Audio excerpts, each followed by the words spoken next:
আসসালামু আলাইকুম ভিউয়ার্স, সবাই কেমন আছেন? আশা করি সবাই ভালো আছেন। আজকে সারাদিনের ছোট্ট একটা ভিডিও ক্লিপ আপনাদের মাঝে শেয়ার করলাম।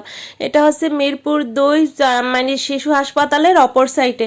এখানে যে শুধু প্রতিবন্ধী বাচ্চারা ভর্তি হয় এমনটা কিন্তু না, এখানে কিন্তু সুস্থ সবল বাচ্চারা ভর্তি হয়। লেখাপড়ার মান মোটামুটি অনেকটাই ভালো। আর যে সব বাচ্চারা একদম মানে প্রতিবন্ধী তাদের জন্য এই যে দেখেন, ওদের জন্য একদম আলাদা চাইল্ড স্পেশালিস্ট মানে সেকশন আলাদা সম্পূর্ণ।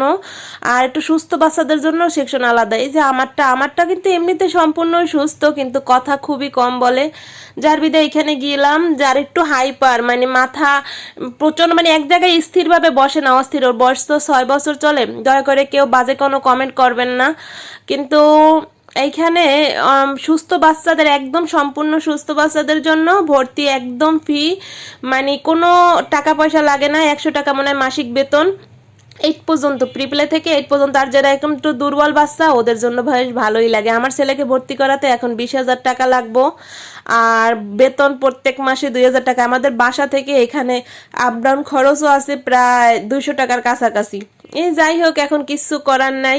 এখানে এসে দেখলাম অনেক বাচ্চা কত অসুস্থ। আমার বাচ্চা তো সে অপেক্ষায় ভালোই সুস্থ। দেখেন এই করতে করতে আমার 3টা 5 বেজে গিয়েছে। যখন মানুষের দুপুর টাইমে ভাত খাওয়ার টাইম, সেই সময় চায়ের দোকানে বসে চা, কেক আর পাউরুটি খাচ্ছি। আমি কিন্তু দুধ চা কখনোই তেমন খাওয়া পড়ে না, কিন্তু তারপরে এই যে ক্ষুধা লাগলে কি আর করার।